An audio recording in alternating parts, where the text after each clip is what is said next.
So for a second bite at the apple, I am going to open the city council meeting of March 21, 2022 for the closed session. Is there any public comment?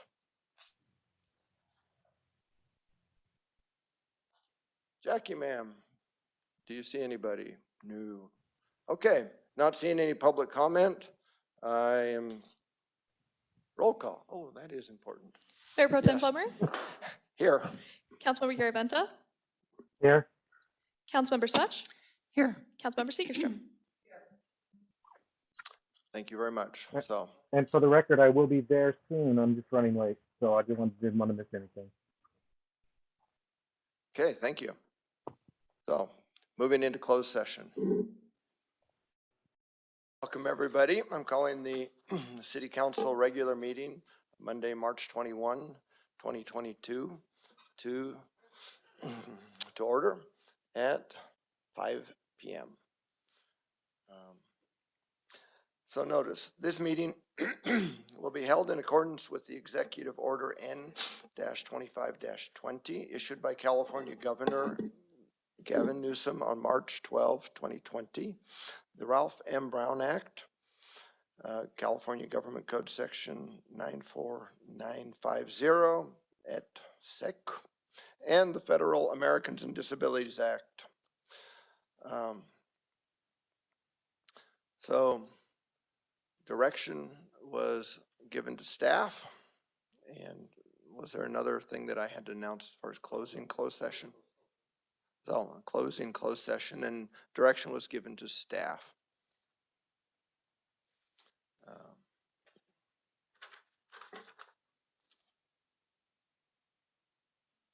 Old age is a blessing. So, Pledge of Allegiance. Councilwoman Such, would you be gracious enough to lead that? I pledge allegiance to the flag of the United States of America and to the republic for which it stands, one nation, under God, indivisible, with liberty and justice for all. Roll call, please. Mayor Pro Tem Plummer, Here. Councilmember Such, Here. Councilmember Garaventa, Here. Councilmember Seekerstrom, Here. with Mayor Hawkins absent. So the city clerk's report on agenda posting, please. The agenda was posted on Thursday, March 17th at 10:30 a.m. Thank you. So approval of the agenda. Any comments, retractions, changes desired? No. Okay.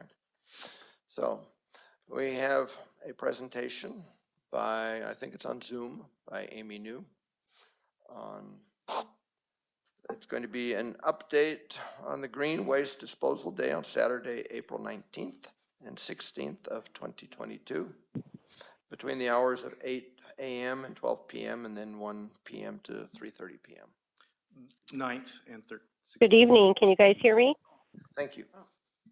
Yes. Yes. Perfect. Hi, Chief Amy New coming to you. So good evening, council members and members of the public. Just wanted to let everyone know that we are posting our days for the green waste. It's going to be Saturday, April 9th and Saturday, April 16th. The hours are going to be from 8 a.m. to 12 p.m. and again from 1 o'clock until 3:30 on both those days.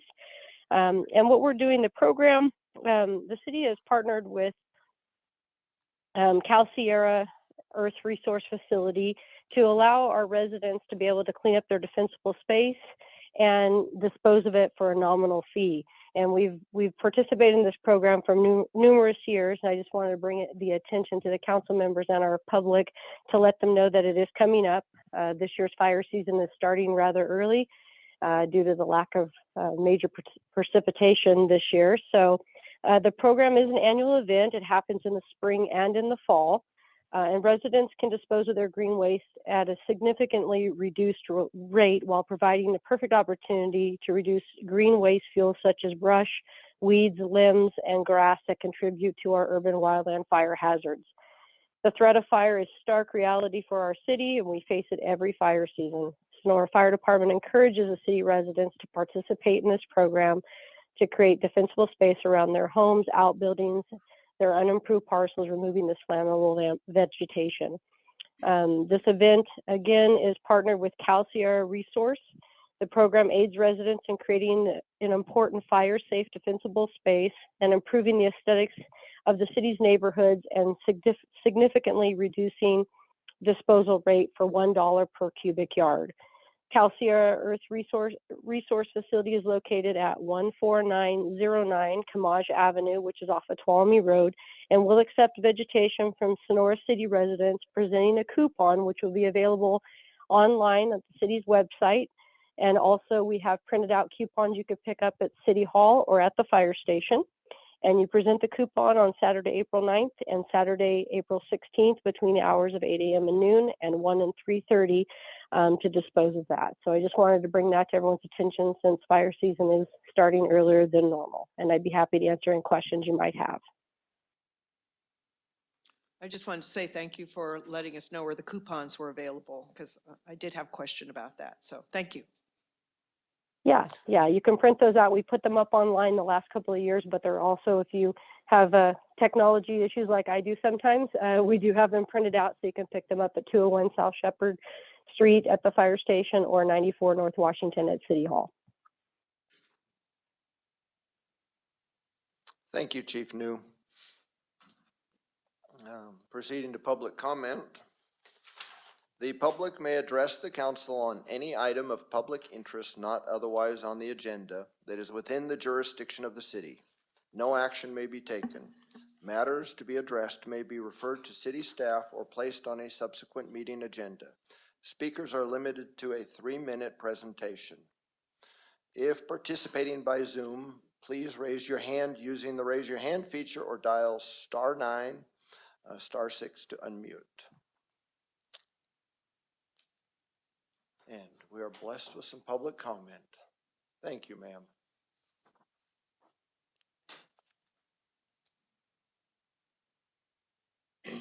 Good afternoon. This is Susan Medeiros, and I'm representing the League of Women Voters of the Mother Lode and the Observer Corps of Voter Services. So we're here to monitor the meetings as we do. This is my first time here, so I wanted to introduce myself. Welcome and thank you.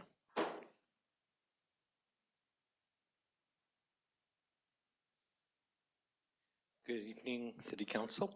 My name is Howard White. I'm here to represent Love Tuolumne County. Love Tuolumne County for the people in the back.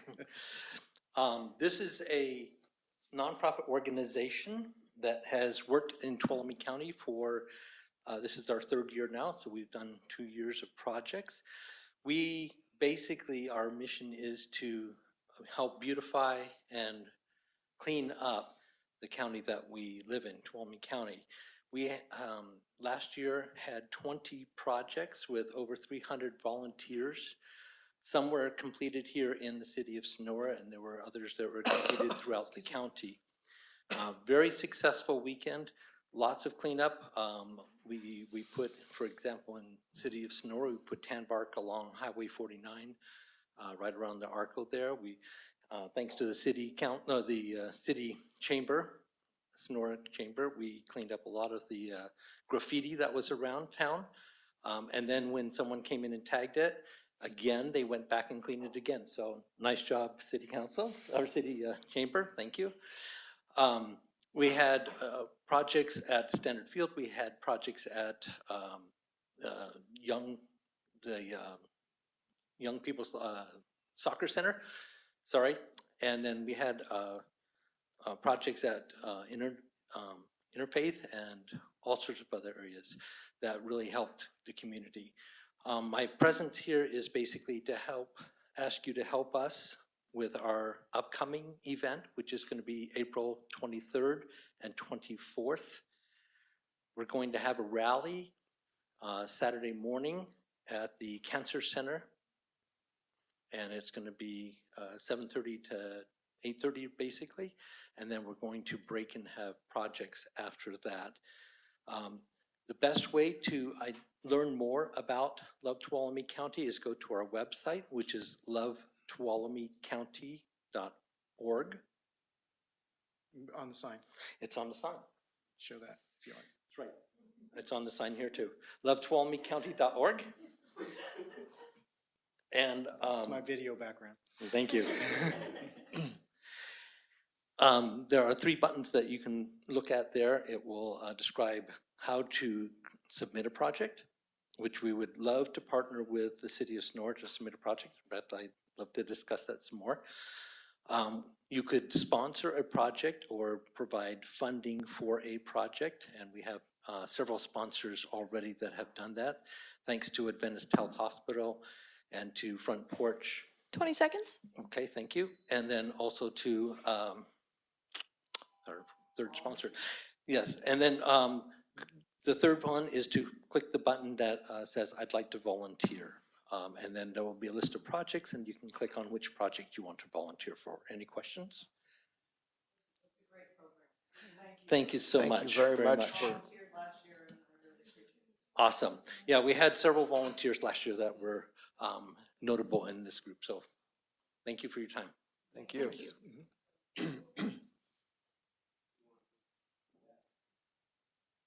Good afternoon to all of you. My name is Suzanne Greenwood. I'm here representing the Tuolumne County Local Child Care Planning Council.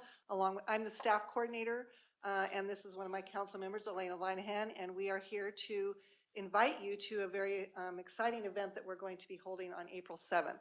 So I'm going to let Elena speak to it because her baby. Hello. The Child Care Planning Council is focused on the not only the quality of the access of child care, but also the quality of child care, whether it's an established child care center or an in-home or a family or friend. And Colette sits on our council. We appreciate having her here as well. And our event is coming up on April the 7th. It's called, It's Time to Talk About Childcare. It's a public forum, and it's going to be held at the fairgrounds in the Sierra Building at 6 p.m.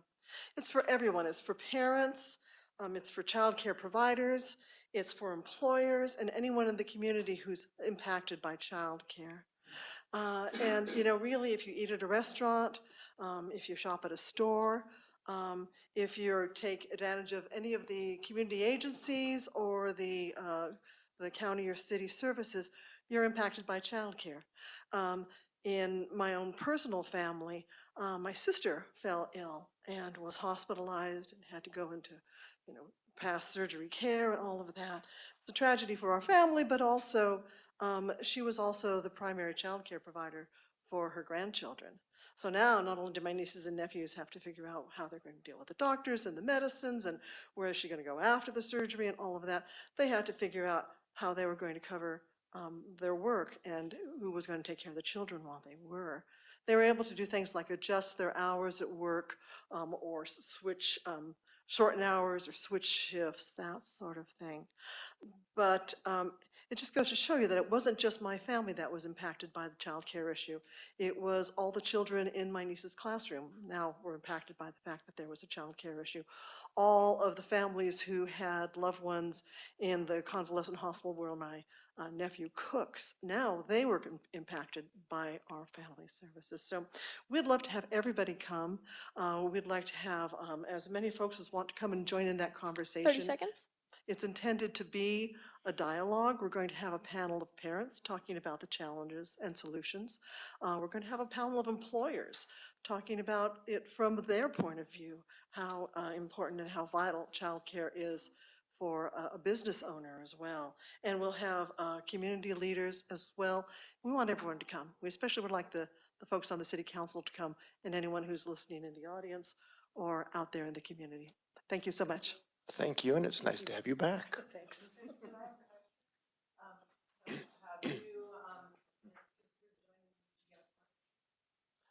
Our organization already is a member. Yeah. There's a lot of great community connections. So yes, thank you. That's a good one. I just, if it's okay, can I go a little bit more?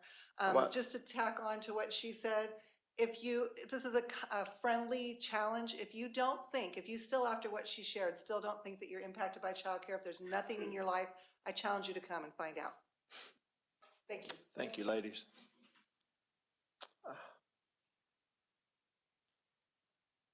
Ms. Dunn, nice to have you back. Every time it just seems to get better and better. It gets better and better. Good evening, council members. I am Katie Dunn, president of the Sonora Chamber of Commerce.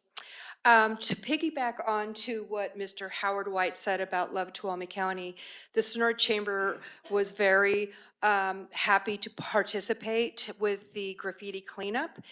And actually, we created a tag team. So if you ever see any graffiti in downtown Sonora, please let us know and we'll be all over it. So not in our backyard. The other thing I wanted to share with you this evening is the Sonora Chamber Board Walk and Talk. This is something new for us, and on a regular monthly basis, we're going to be doing a walk and talk. Steve Jobs was famously known for his walking meetings. He would walk usually around his neighborhood in Palo Alto and invite his employees, collaborators, and partners, and they would have serious conversations, and it was that walking that helped spur on all of those great ideas. And he was really onto something. And actually, research suggests that people that walk side by side are able to connect with each other usually in less than 4 minutes. Complete strangers connect in less than 4 minutes and without speaking. And if you actually speak to each other, they actually end up liking each other. This is just research. So not only is walking a great way to access your own creativity, but it's a great way to engage with others as well. Plus, it has enormous health benefits. So if you've ever gone on a long walk, better yet, a hike with someone, you probably have already experienced for yourself how a simple activity can encourage sharing and honest interaction. I know from a fact that hiking up Dragoon Trail, I go up there and I am just amazed at the beauty of downtown Sonora, our vistas, and I come up with really great ideas, and actually this was one of them. And so every Saturday, the last Saturday of every month at 8 a.m., the Sonora Board will be meeting at Rotary Park. And we will be walking up Dragoon Trail, and it'll probably be about, I don't know, 45 minutes to an hour, depending. And we invite you all to join us, and the first one is this Saturday at 8 a.m. So thank you. Yeah. Thank you for bringing that to us. Is there any further public comment? Okay, thank you. Nothing online? So I will close the public comment. Yeah, that. I'm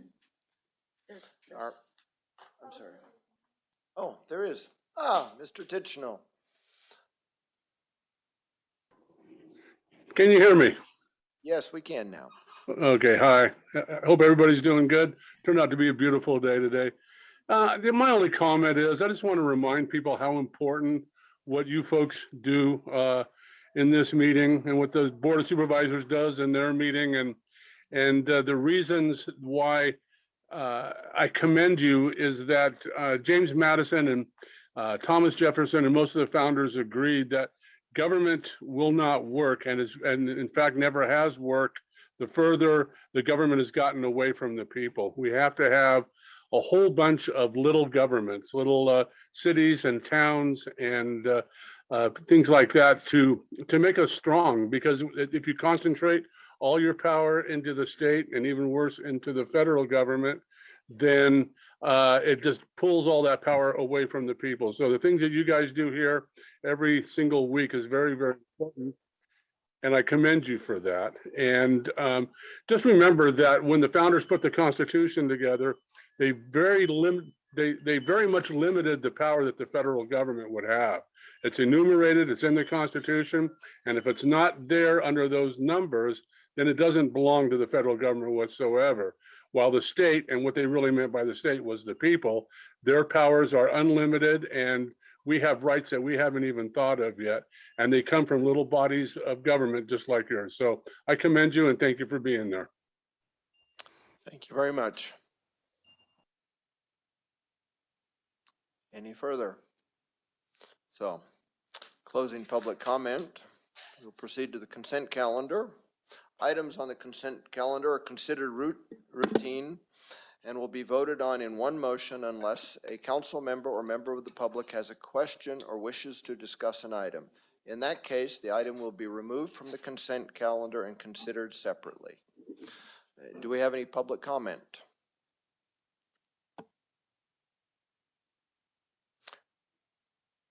Not seeing, you were just waving, right? Oh, okay. Not seeing any. I shall close public comment and call for the question. Usually we read the items. All of, okay. I'm pretty new at this. Thank you. I can read them. Yeah. Am I to speak tonight or no? As a sheriff's possible. That would have been during public comment, I think. No, well, so, Oh. so, At, In the past, it's come in other points, and that's, I'm yeah. sorry to. If I've made my mistake, I've made my No, mistake. no. no, we want to hear from you. Right. Right. What we but usually that's- do is read them, and then if someone asks if something needs to be pulled, you usually aren't on consent calendar. So I will pull that okay. item, ask for that item to be pulled, and you get a spot to speak. So, Good. Okay, so yeah, no. Thank you. We're Thank kind you, of doing Jim. a new process these days where we're putting a lot of stuff on consent calendar we didn't normally do, but we are. Thank you So, for the clarification. Sure. Okay, I appreciate Did you it. want me And to read it? I'll read it. Okay. So, item 3, approval of the city minutes for August 24, 2020, November 16, 2020, December 7, 2020, and February 22, 2021. Adopt resolution 03-21-2022-A authorizing remote teleconferencing meetings of the city council and its committees and commissions for 30 days pursuant to government code section 52953E Brown Act provisions. Adopt resolution number 03-21-2022-B authorizing the closure of State Route 49, Washington Street and Stockton Road, along with certain other city streets for the 2022 Motherlode Roundup Parade and Rodeo. Adopt resolution number 03-21-2022-C authorizing the possession of opened alcoholic beverage containers and the public consumption of alcoholic beverages within the cordoned areas of the special event, which is identified by the street closures of State Route 49, Washington Street, and other identified connecting streets for the 2020, this is 2022, right? Yes, 2022 Motherlode Roundup Parade. Approval of the fire chief to submitting an application to the California Board of Forestry to become eligible for fire risk reduction community list by the deadline of April 1, 2022. And lastly, approval of disbursements in the amount of $158,942.78 for payroll, inclusive of employee salaries, employer and employee taxes, and retirement contributions, miscellaneous voluntary employee deductions, holiday pay, and other adjustments, including retro pay. So, Oh, that's no, fine. those are public hearings. And, yes, So, Mr. Vice Mayor, I'd like to pull items 5 and 6. we shall do so. Okay. And I call for the question on the remainder of the consent calendar. Well, first you need a motion. Oh, yeah. So, Mr. Vice Mayor, I'd like to move on the consent calendar, excluding items 5 and 6. I'll second the motion. And you may want to ask for public again, just to be sure. Yes. I would like to call for public comment on the consent calendar again, just in case. So, seeing none, Call for the question. All those in favor? All those in favor, say aye. Oh, I forgot. Aye. Aye. Aye. Any opposition? Not seeing any, it passes unanimously. So, proceeding Can we to, take both, can we do both at the same time? Because they're related. okay. Yes. So, proceeding to items 5 and 6. Do I need to read them again? No. No. No, you don't. Okay. Public comment on items 5 and 6, please. The closure of State Route 49, Washington Street for the Mother Lode Roundup, and the consumption of alcoholic beverages on same. Good evening, sir, and welcome again. Good evening, and as David said, thank you all for everything you do and for your generous contribution to the community. It's well, you keep trying, I'll just say it that way. I know it's never right, but keep trying.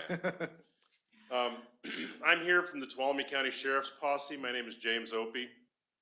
I'm a fifth generation lifelong resident of the community. And I don't know Sonora not having a Roundup Parade. It started the year before I was born. I've never not seen it, other than the last 2 years, which are just chaos. And it's been a world disaster, as we all know. The Roundup Parade consists of 2 hours, basically 2.5 hours of the street closure of Washington Street. We close it from the bypass all the way through, and it detours up here at the church, and we have detours in the county using Rawhide and Shaw's Flat, Jamestown roads as well, and to bypass people to get them around town, and they bypass Stuart Street down through Stuart Street and come around the people coming from the south or the east heading north onto 49. This has been a tradition. This will be our 63rd annual Mudload Roundup, and it's a great event. And we have a 2-day rodeo at the fairgrounds that we expect to be a banner year, because I'm just going to say everyone wants to get out of their house. So in past years, we've always had open containers on Main Street. It's something that's always been, we call tradition. I heard something good the other day. They said tradition is the willingness to not change. It's not that we don't want to change, but there are small things in our world and in our life that have been okay, and not everything is evil and bad. So we'd like to continue to do that. We've had no striking events or anything of those natures in the past, so I'm looking for a positive vote, and thank you very much for your time. And thank you for bringing that to us and for the long work. Please, go ahead. Well, I was just going to thank the posse and for putting on this as long as I've been around, and obviously a lot longer, but go ahead, Jim. So a couple of things. Are you parade chairman again? Oh, yeah. Okay, so if people want to get entries in the parade, I'm giving you a plug here. Right. How do they get a hold of you for Yeah. entries, and what's the deadline? You could do it through, you call, I hate to do this, give my cell phone. Oh, well, if you want to do it another way, It's all right. through the website It's or something. No, it's perfectly fine. Okay, all right. It's actually listed, 209-770-1418. Okay. And you could text that also to get a entry form. There will be entry forms available in about 6 to 10 locations throughout the community and the county, and in Calaveras County and in Stanislaus County as well. So we spread them around. We're expecting, we usually have around 150 entries in the parade, approximately. Is there a deadline? The deadline will be the 16th of April, Okay, and the forms will be available by the end of this week. okay. And you have a website for the roundup that people can? Yes, Okay. get all Motherlode the Roundup. I want to say it's motherloderoundup.com, Okay. but I can guarantee that better later. Okay, that's really the questions I really had. So Thank you. you're welcome. Thank you very much. Any others? All good? Thank you. Any council opinion on these two items? Well, it will take a motion, I believe. Well, you got to more. Is there any other? Did you Oh. call for any other? Sorry. So is there any other further public comment on these items? In the past, our chief of police has usually spoken to this, and we would of course welcome that in again. But if it's routine enough to forego the opportunity, that's fine too. And so I did just look it up. It is motherloadroundup.com. Yeah. Mhm. I think Mr. Opie pretty much covered it all, but I want to make myself available if you have any questions about the logistics behind it and the enforcement. The one thing we do request from the police department when he talked about the open containers is that it's included in there is that no glass containers, just for public safety reasons. Thank you very much, Chief. Any further questions? No. So Then I'd like to, if there's nothing else, I'd like to move to approve both items 5 and 6. I'll second that. So I call for the question. Oh, I'm sorry. Is there like a roll Yes, call? no, Yeah, somebody no, has I'm to so say. used to. I've been observing the last couple of years too much. So, all in favor? Aye. Aye. Any opposition? Not seeing any. It passes unanimously, and thank you very much. So, Thanks, Jim, for coming. yes. Looking forward to it. People have to get busy. I mean, it's not very long till the 16th of April. We have two public hearings. One, number 9, to waive the reading by title only and introduce for reading ordinance number 882 of the City of Sonora amending Title 7, integrated waste management of the Sonora Municipal Code to regulate the disposal of recyclable and organic materials. City Councilor. I think it's Doug who is. Yep. Oh, okay. So I think we have somebody from Waste Management here tonight to talk as well. But just as a little bit of a brief background, SB 1383 was created by the state to reduce methane emission and set specific targets for organic waste, 75% reduction by 2025 and a 20% reduction of edible food for human consumption. So kind of getting that food out of the waste stream and hopefully to people who can use it. CalCycle is the regulatory body that oversees this. On December 6, 21, the City Council authorized the city to apply for a rule exemption, which was granted by CalRecycle. And then that exemption goes through 2026. And that just deals with the waste collection requirements. The city is still required to participate in the food recovery requirement, as well as adopt model landscaping ordinance and set monitoring and enforcement mechanisms. And that's what this ordinance effectively does. So with that background, I'll turn it over to, I think I'm going to mess it up. Mr. Hargu? Did I get it right? Yeah, Jim McHargue. I'm the Solid Waste Director for Tuolumne County. Can you hear me okay? Yes, we can. Thank you. Yes, Jim. Okay. Yeah, SB 1383 is the Mandatory Organics Waste Reduction Act. And it's really the most significant solid waste and recycling regulatory package probably in over 30 years. Fortunately, as was mentioned, there was a rural exemption from certain aspects of the regulations, and primarily that being the collection of organic waste.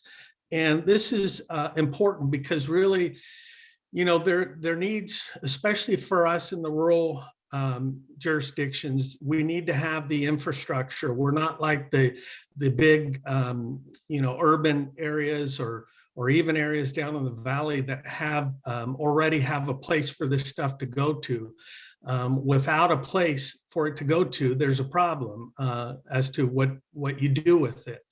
And there really needs to be a program set up, and we have at the county begun discussions on that with the waste services provider, Calciar Waste Management.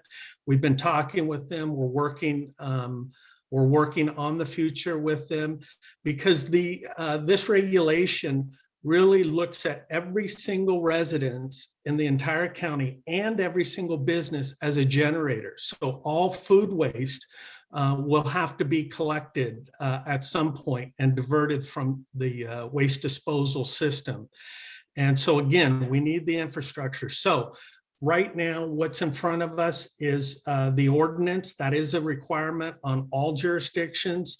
And we have at the county just recently adopted an ordinance that I'm sure mirrors what you're have in front of you tonight.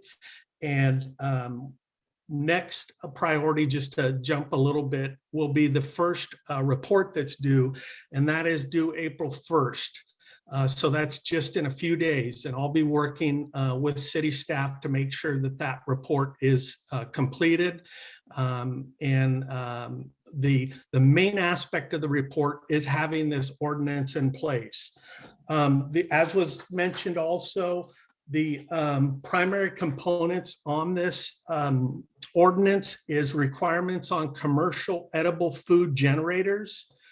Then there's also requirements on food recovery organizations and food recovery services.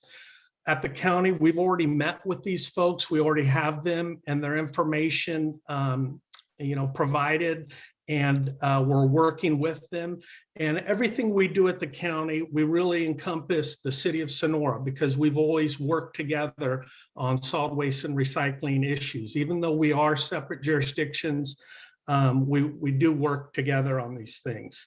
Next is the Cal Green Building Code requirements and the Model Water Efficient Landscaping Ordinance, sometimes called MWELO or MWILO. Those are requirements of this ordinance. And then the next requirement is procurement for paper products. Writing paper, printing papers, as well as other paper products. And there's a requirement for a specific recycling content in those products. And then the final aspect of this is inspections and enforcement. And the county is the primary lead on this. And again, everything we're doing will be working very close hand in hand with the city. And that was primarily what I wanted to share. I'm happy to answer any questions. Does the council have any questions at this point? No. So I'd like to ask for public comment. Is there any public comment? Or I don't see any online either.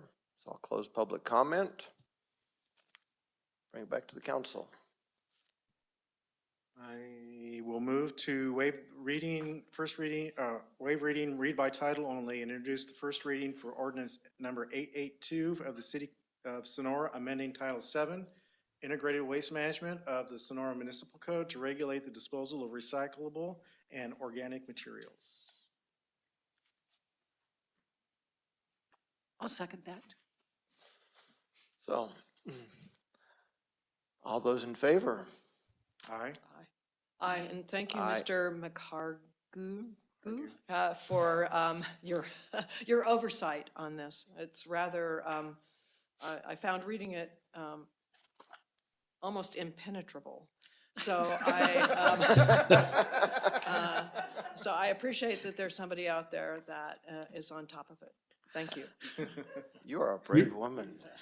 You're welcome, and you're not alone. Most people involved in this business, and I have been for almost 25 years, have found this incredibly complex and burdensome, but we're getting through it. I believe I'm still required to ask if there are any no's. So Not hearing any, it passes unanimously. Thanks a lot, Jim. Thank you. Mr. Mayor Pro Tem, City Administrator Eads had asked me to submit this letter that came from the League of Cities about, as every city knows, it's from our public affairs manager. As every city knows, SB 1383 has resulted in a dramatic increase in trash collection bills. Originally, Cal Recycle and the state didn't budget any funds to help cities to meet the new regulations they set forth. So through the hard work of this Cal Cities lobbyists, we were able to obtain $60 million to educate our citizens and businesses. This year, Cal Cities is requesting $180 million from the budget surplus to further our efforts. This is not an action alert, but an opportunity for your city to get engaged and help with the effort. If you'd like to send a letter, I have attached a sample letter for you to use, as well as a letter requesting the additional funding.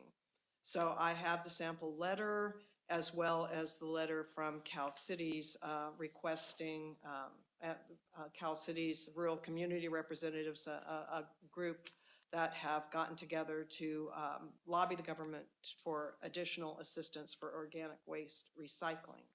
So there is a letter, and if the city would like to join other Cal cities in sending it to request additional funding, I put this before you. So I think it's appropriate to pass that around and bring it back at a future date if that's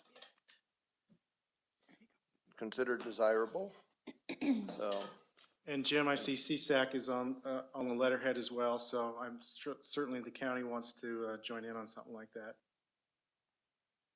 Yeah, that's true. The funding and the fact that this is an unfunded mandate is got a lot of folks concerned. So I think that's a good idea. Great. Yeah, whatever slice of 180 million we can get, yeah. I would. $1.40. It'd have to be a slim one, Yeah, but slim is perhaps better than none if it doesn't take more staff time to get it. Yeah. So, thank you very much, all concerned. So another public hearing is to waive the public reading by title only and introduce for first reading ordinance number 883 for the Sonora Police Department's policy on military equipment use as required by Assembly Bill 481. And so which staff is taking this? Chief, okay, Chief Vanderweel, please come.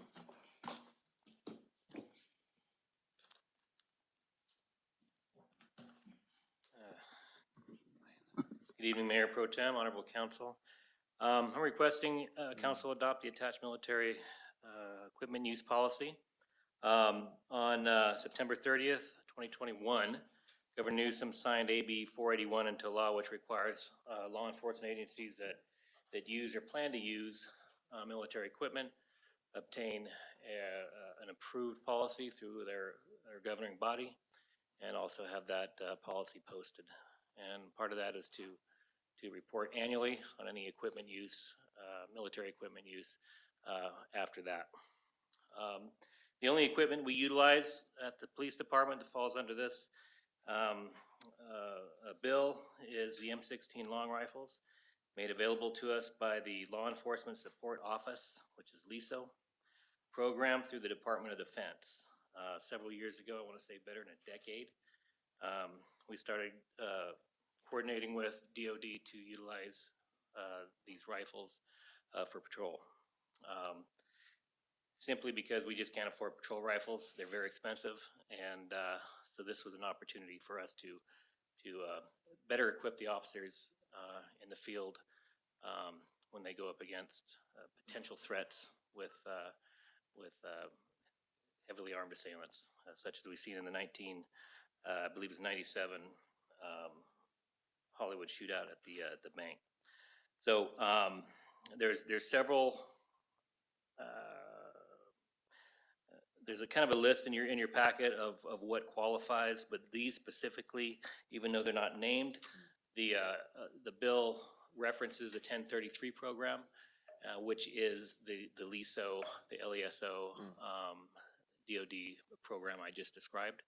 So it specifically really mentions that, and also, obviously, there's a direct connection to the DOD, and these are military produced rifles. So that's why they're in here, even though they're not specifically listed on the qualified equipment. Thank you very much, Chief. Did we have any Yeah, questions? the only question I would have on this, on the policy is, and I read it here in the background, is that further acquisitions of any item deemed military equipment, quote unquote, will require a further public meeting, policy updates, and city council approval. Correct. Okay, I just want to make sure that everybody, public, and all of us know that. Right, so Yeah, we will continue to report on these particular items annually regardless, for as long as we maintain them. If there is an intent to purchase another type of item, and I can't even name one off the top of my head, just for the sake of a Humvee, we would have to do that, bring it before council, public meeting, public hearing, and have that authorized and approved beforehand. Great. With the changes, necessary changes to the policy. Okay, great. Thank you very much. Is there any public comment?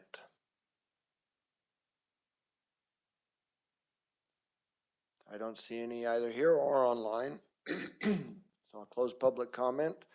Did the council have any further discussion of this? Because I had some comments, but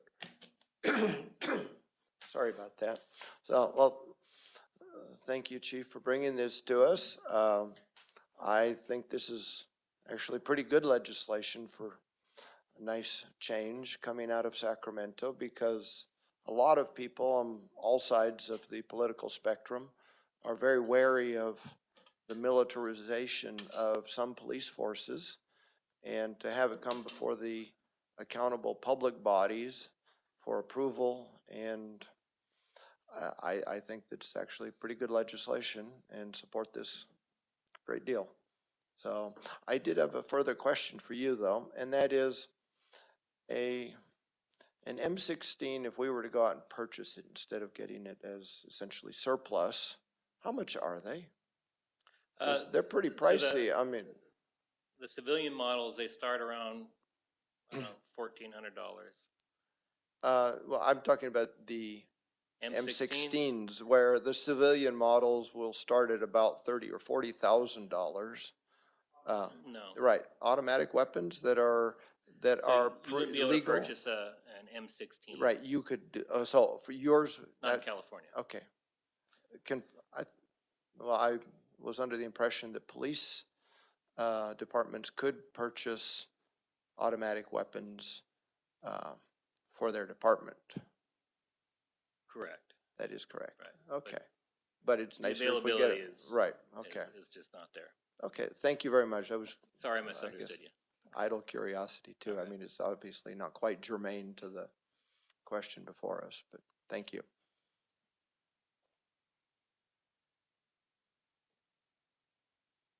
So, looking for a motion, or do we, this is, I asked for public comment and closed it, and had brought it back to the council, I believe. Go, man. I've been doing them all. You are so I've been doing them all. practiced. I Yeah, know, exactly. I mean, Well, what are you gonna do in 3 now months? You are like. You're the only I know. former mayor here Mr. right now. Smith. Yeah. So I move to waive reading, read by title only, and introduce the first reading of ordinance number 883 for the Sonora Police Department's policy on military military equipment use as required by Assembly Bill 481. Oh, I second it. So, I want to get good at something. okay, you're very good at it. All in favor? Aye. Aye. All opposed? Passes unanimously, ma'am. New business. Okay. For new business, we have a delightful subject of Lindenburg Street, approval of the continued closure of Lindenburg Street between Washington Street and Stuart Street to vehicular traffic indefinitely with the following conditions. One, that the public pedestrian access be maintained along Lindenburg Street between Washington Street and Stuart Street. Two, that the area of the subject street be used as a public space with events usage and private usage, subject to a special event permit and or an encroachment permit issued by the city of Sonora. Three, that all improvements and usage of the street recognize the need for equipment access to maintain, repair, or replace water, sewer, storm drain, and other utilities on the closed street. Turn it over to staff. Mr. Fucillo, what a pleasure to have you back in the room. All right. Yeah, my name is Jerry Fucillo, city engineer. Be 43 years next month. On this item, this section of Lindenburg Street has been closed to vehicular traffic since December of 2019 as part of the Sonora Vision project, and it was based upon council action in February 2019. Closure was extended to February 2020. Another year, the street has remained closed throughout 2021 to the present time, and has been used for special events as well as outdoor dining during the COVID-19 indoor restrictions. Okay, regardless of the change of the COVID-19 restrictions, the recommendation is to continue this closure to vehicular use so that the uses of the street can continue, along with some necessary provisions for the maintenance of utilities within the street area. Lindenburg Street, Lindenburg Street is original townsite street, shown on the original townsite 1872 map, which means that it's actually owned by the city rather than being just the right of way. If you abandon the use of it, it becomes a city property, and which is not what we are recommending here. This subject section of street contains a 10-inch TUD sewer main, which serves the entire Greenlee Basin, goes through there. There's also an old TUD 6-inch steel water line, which is very old, the old PG&E line, which will probably need some maintenance in the next few years here. Has a fire hydrant, and as well as there's some surface storm drainage, there's also a tunnel under Lindenburg Street that's used as basically storm drainage. It's always running on it. And there are also some overhead electrical. My the third condition, which is that improvements and usage of the street recognize the need for equipment access to maintain, repair, replace water, sewer, storm drain, other utilities that close the street. Is really my concern about the uses on the street, that any improvements that you do, you take into account that you will need to have backhoe in their truck in there and be able to open it up. Any improvements should be easily moved aside. And basically that's the recommendation is to do the continued closure of it indefinitely, subject to the conditions that were read. Questions for staff? So I have one, and that is, so I would hope to see the surface leveled, which would make dealing with ADA concerns and utilizing it as a public space more than a former road, if we can see our way to do that in the future. If we were to do that, would we want to see if TUD wouldn't replace that pipe? I mean, you said there was a water line, I think, that is in very old condition. If it wouldn't be prudent to get that replaced first before we, Yes, if you decide to do, some concrete, surfacing, or decorative surfacing of the area that's, over that water line, I think we would talk to TUD. I think they've already offered okay, to do that. It's one of those old, it's well over 50 year old, steel line, and it's apt to break any yeah. minute. We know it's going to fail. We just don't know the Just exact like date. they all are on, all along Lion Street, Yeah. they're all, And it's I the think same that line. they Okay. would do that. The sewer line is a lot newer. Right. And I believe it's, Okay. but we could ask them too if they wanted to. Well, yeah, I mean, asking's cheap, but see if they were interested at the same time that the dirt's opened up and they've got a backhoe in there, but. Yeah, right. If you went through a whole abandonment process, in fact, as if you were gonna turn this over to private use, everything, and it's a long procedure, you would have to reserve easements Right. for TUD anyhow. So Which, you'd have to reserve the access anyhow, so it's not worth abandoning. I don't think that we want to, But but. it's just continued closure of vehicular traffic. Right. Someday, it may be, this council or future council may want to open it up again. Exactly, and it's nice to keep that as an option if changes make that more attractive than having a little public space. Right now, it's pretty nice the way it is, and I think we can make it nicer with just a level I just want, place. it's not level now? No, there is a sidewalk on one Oh, side just the that's like sidewalk, okay. 5 feet wide, and so that is part of the contortions that we have had about maintaining ADA access. Because if it were flat, then the tables could go anywhere. You could put the access in a lot of different places and still keep it open for But use. the sidewalk is not wide enough, that's correct? The wide is not ADA? Barely meets it. Yeah, so it'd be, there's issues with ADA. Yep. That can be rectified. Yep. It is an original street, so. Well, and it's a very nice Understandable. original street.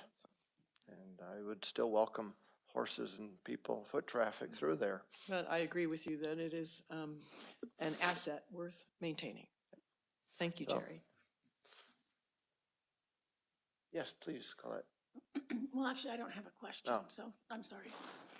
Well, actually, I'll ask you, what would it take? So would we take the sidewalk out or would we raise the street?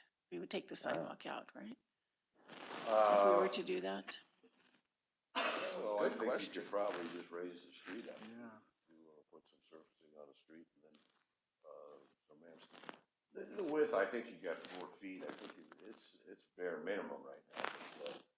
But serving the tables, between the tables there, I think you got some unleveledness. Those big, Yes. marble blocks there kind of get in the way. And they probably, you probably think about putting that someplace else. Yes, I agree. That's actually what I was going to talk Ah. about. Well, now's the time. I mean, while we're. Well, I feel, I'm spitballing. sorry, Connie Williams, I'm sorry, but, Oh. they don't work on that street. They're too big. They make ADA almost impossible with tables. You can't move them, so this street is no longer nimble and able to be rearranged for other events. I don't know where else they would be appropriate, but I actually think they're a burden on Lindenburg Street, personally.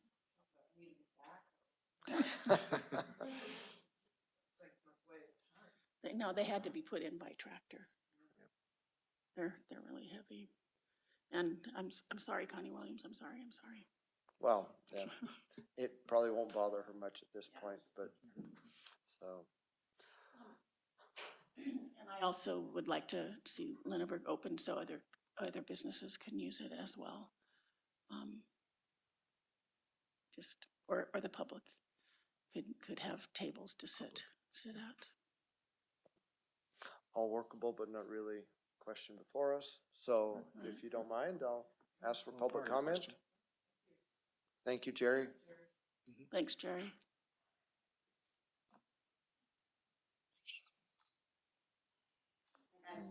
had to come to this one. Yeah. I just wanted to say that some of the improvements that were still wanted to be done in the future wouldn't be affected by this need to be able to have access to the under the ground. They were shade was one of them.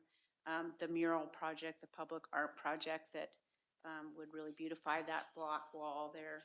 The vintage looking lights that would hang down over the Lindenburg Street letters, the tie rods there, and maybe a better floor.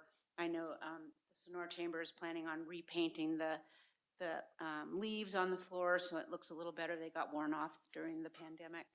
And just remind you that there is some money in the coffers that the city has for some of that stuff. People have donated money in the name of that mural, which would be a historical mural in the future. So, you know, I think Vision Sonora would love to have any of those things done. Thank you. Thank you, Ms. Lehman. Any further public comment?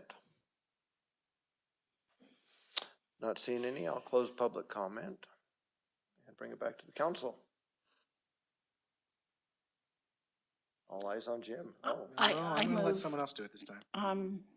for approval of the continued closure of Lindenburg Street between Washington Street and Stuart Street to vehicular traffic indefinitely with the following, with conditions. I don't have to read the Yeah, conditions. just do I? conditions With conditions, 1 through 3. I second that motion. 1 through 3. So all in favor? Aye. Aye. All opposed? Not seeing any. That's it. Thank you. Thanks, So- Jerry. And all of the staff who put time into it, it's not just, so it's a worthy project and I'm glad we have it. It's been, yeah, well, it's especially these last 2 years. So thank you to one and all who made it possible and anyway.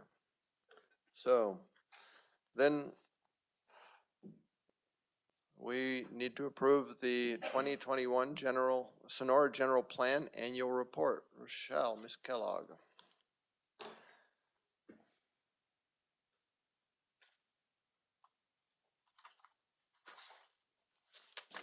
Thank you.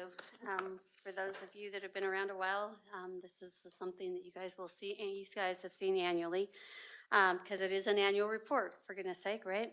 So we are required by the state to prepare an annual general plan report to report back on the progress that we've made towards implementation of the general plan or things that have been approved that are tied to the general plan.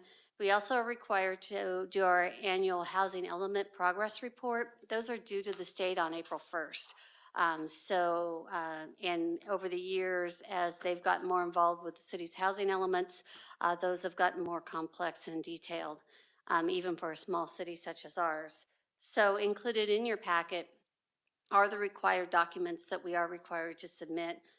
As stated in the report itself, there is no format per se for the general plan annual report. So I created this format back in 2009. And as of yet, they haven't complained. So I guess we're good to go with this format, right? But it does include the various planning items that we've approved over the years or over this past year. So it's set up by use permits, design review, development agreements, basically, which were tied to the cannabis site plans. So the various reviews that we've done, as well as any ordinances that were approved. And so those are all included in there for your review. We are in the process. Identified needs is the last section of the general plan report. And it's update and review the Title 17 zoning ordinance to ensure compliance with state law. We have Derek in our office now a couple days a week with CSG. He has helped us put together the updated ADU ordinance, which is now up with Nubia for review.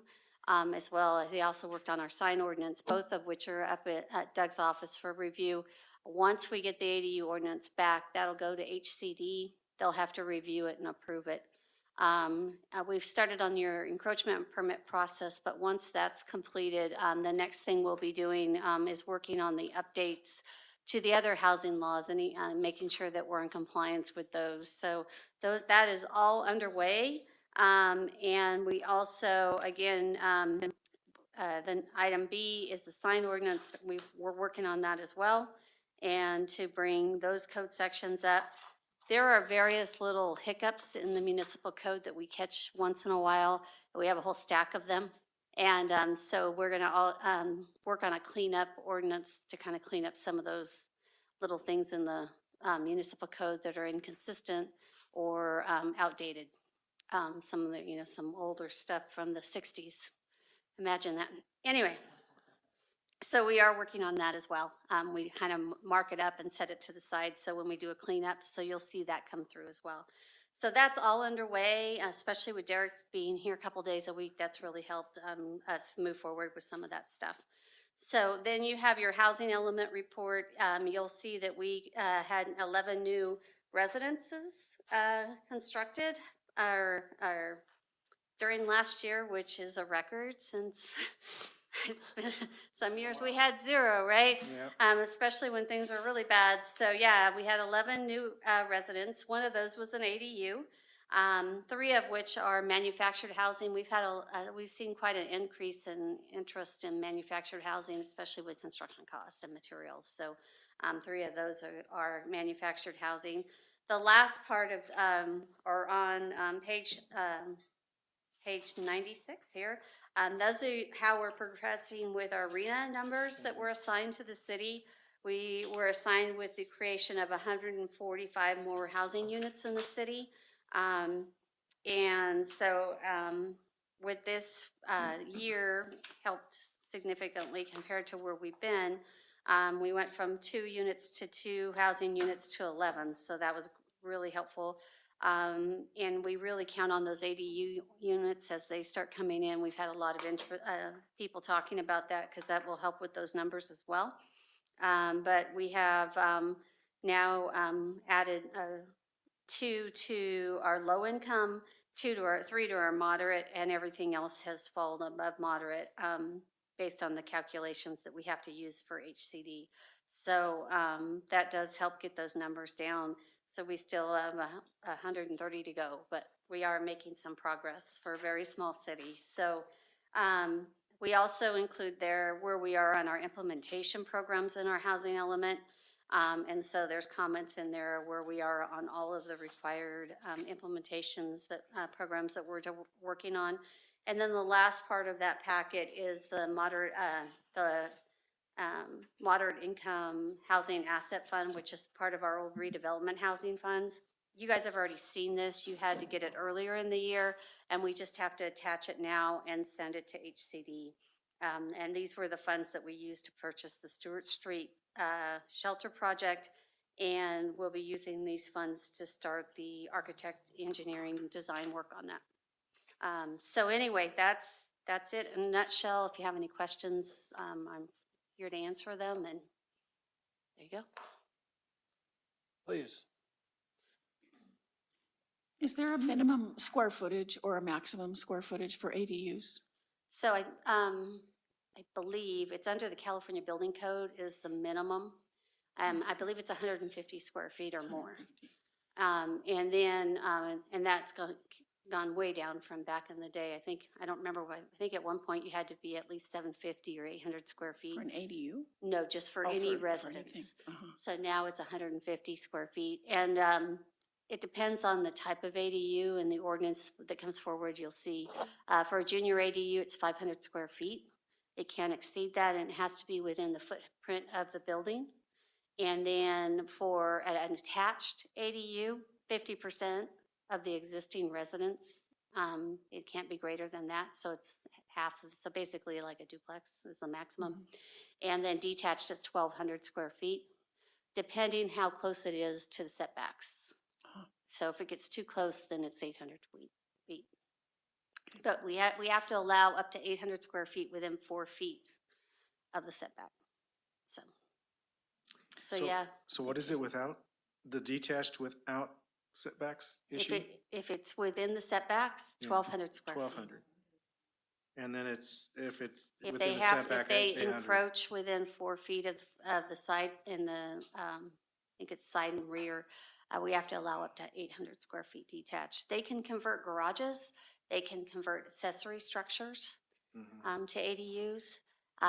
However, in our ADU ordinance, we're requiring that if they're within the high fire severity zone or very high, that they have to replace the parking. We have issues on our streets as it is. And for fire trucks to get through, to have more units built and have more cars on the street would be very difficult in those areas. So that's going to be an argument we're making to HCD. And that's pretty much the entire town, right? Yeah, about 90% of it. Yeah. Yeah. And Amy supports that too. Oh, sure. I mean, you guys have been like Well. up on Jackson and some of those streets Oh, yeah, where yeah. I can barely get my car Well, through. it's a wonder the fire trucks can get through some of the Yeah. streets at times. Yeah, no, it is true. So we feel that it'll be supported by HCD. It's illogical. The other thing we're requiring as part of that is they also have to do defensible space clearing if they're in the zones, if they're going to add an ADU. So we put a little teeth in there for those areas. So, but you'll see that when the ordinance comes through, if HCD says it's okay. If not, you won't see it, and I'll let you know that. Thanks. Thank you very much. Do we have any public comment? Quiet evening for public comment. Thank you. Closing public comment. So I'm a little vague about it. It says approval of, but I didn't need a motion. So what's the procedure here? Move to approve the Okay. 2021 Sonora General Plan Annual Report. Thank you. I second. All in favor, say aye. Aye. Aye. All opposed? No opposition? Passes unanimously. And then the monthly reports. Jim, would you help me out here? I'm a little vague on what we do with. Just unless someone has a comment on it, on the ones that are published. Okay. We just kind of go on. Okay. So do I ask for public comment then, or? Sure. Is there any public comment about the monthly reports from the Sonora Fire, the Sonora Police Department, Sonora Fire Department, Sonora Public Works, and Community Development Department? Not seen any. I'll bring it back to the council and ask for any further comments. Well, no, you're fine. Further comments from our department heads. Shall we start with Chief Vanderweel? Nothing, sir. Okay. Mr. Gorski. Ms. Kellogg. Further. Oh, goody. Say. Oh, okay. But you look so cheery about it. I was thinking, man, we so got I something. just want to let you guys know as I zip up here that contracts are out on the Red Church project. And we have our pre-construction meeting with them on Thursday with our contractor. They're looking to start at the end of the month, first part of next month. And we'll have them coordinate with all the businesses to make sure, and the property owners in this area, to make sure everybody knows what's going on and how they'll access their building and those types of things during construction. It's a 45-day working day contract. And we will make arrangements working through making sure we're all good with the roundup. So anyway, I just want to let you know that things are moving forward.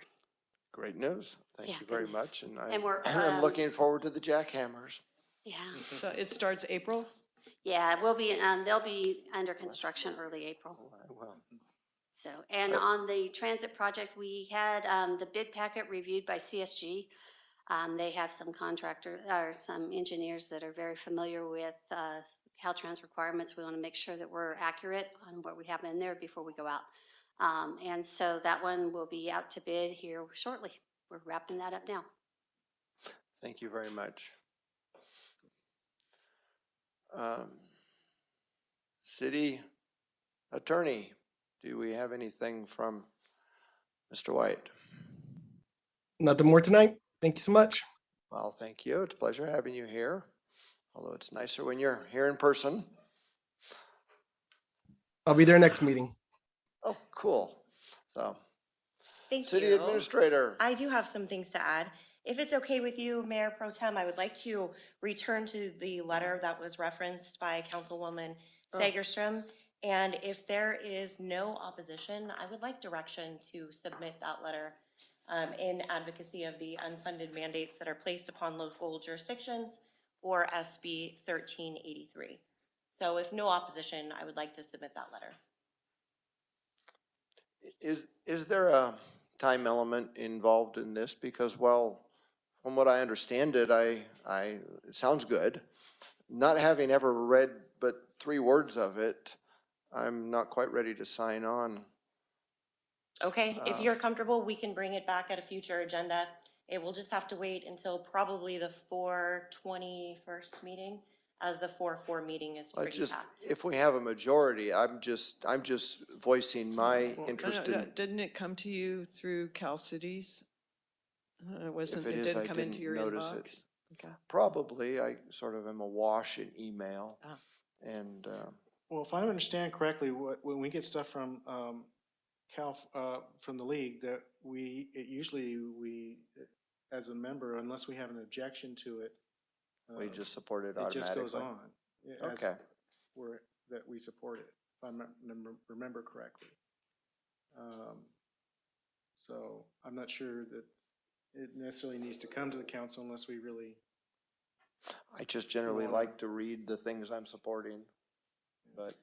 I mean, I read it and I support it, but can we, is that an action that we're taking? So because the item was agendized, because there was a fiscal impact that talked about the unfunded mandates and potential impacts on staff, it is an item that you could consider and provide that direction. And so if there is no opposition, I believe it to be in the interest of the city, and I would like to submit the letter on our behalf. Yeah, so it's only action in the sense that. I'm sorry. So it's only, it's not really, she's just telling you what she's gonna do. And if there's not any opposition to it, then she would do it. If there's opposition to it, then we would need to make it an agendized item. Okay. I don't have any opposition. I'm certainly not opposed. From my understanding, I have no opposition. It's just I hadn't read it. So I guess that's pretty clear. It's riveting, for the record. I'm sure it is. And certainly available to you after the meeting. Thank you for that. Also, I wanted to let the council know that on April 1st, Vision Sonora will be coming back together. We'll be talking about some Caltrans projects that are affecting the gateways. And then also TCTC is moving forward with a call for projects. So there may be some funding opportunity and grant writers that are available for the city should we want to explore projects from the Vision Sonora Community Plan.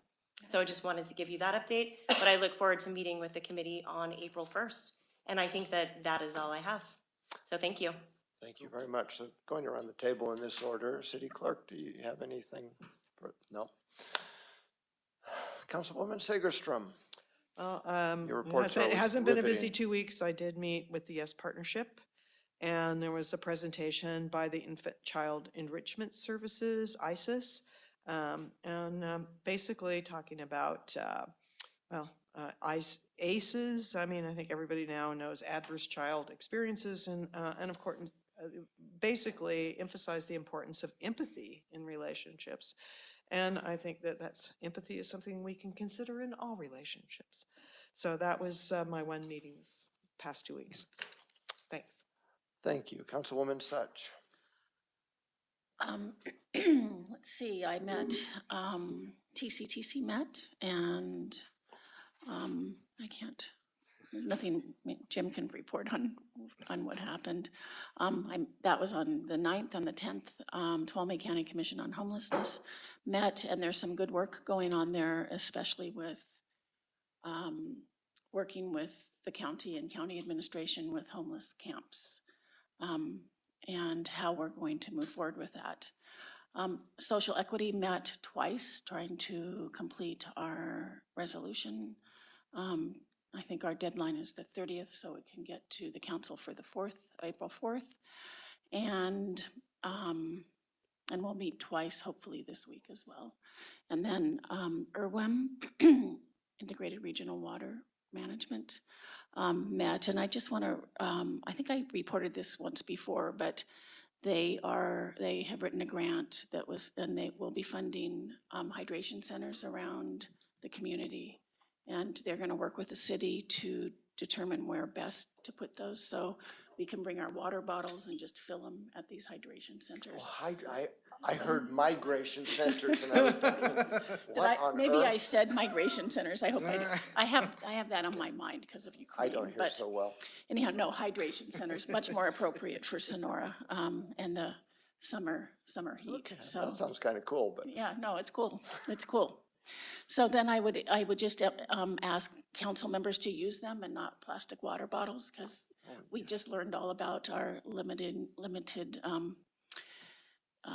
capacity. So, and we're not recycling water bottles, plastic water bottles, I don't think very well. So, except Jim is. My limeade bottle that has been around since God knows how long. Yeah. Which is a perfect seg if you're done too, council member. Oh, I think I am. No, Do you want no, me to, you- do no, you want me you're to not. talk about plastic water bottles a Yes, little if you- longer? Just a little bit, so I can call up the TCTC.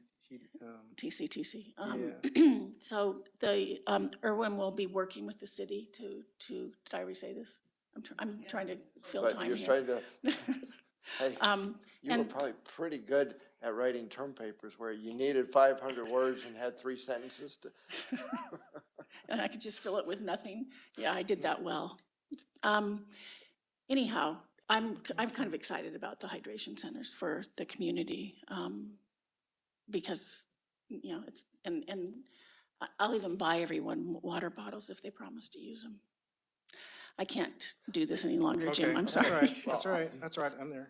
This So- came from the Caldor fire. So it was serving a good purpose. And I'll tell you, it pains me to wash my hands with bottled water, for example, out on a fire. But that's often all you have. All right, one thing I will say about, there are appropriate uses for plastic water bottles. On a fire is one of them. Sports events for kids is another. I mean, there are just a lot of appropriate uses for them, but not When people are city council dancing meetings. out on concrete. Yeah, you might. Yeah. Anyway. Anyhow, bye. Okay, 2 basic meetings that I went to, of course, were social equity, and which Colette already reported on, and also the TCTC meeting. And just to let you know that we had talked earlier about the fund reserves that we were trying to get from one project to another to be able to fund the Red Church project. When we voted to approve that, it was contingent on TCTC moving those funds, and they did. And we're happy to do so. And Amy, I'm gonna call Melissa Amy. Melissa also mentioned about the call for projects that the TCT or the that we're looking at. That was also at that meeting, and we did something in the transportation agency part of it, and I can't seem to call that up. So that's pretty much going to be it for my report. Thank you very much. And with that, I will thank you for your patience and indulgence and close the meeting.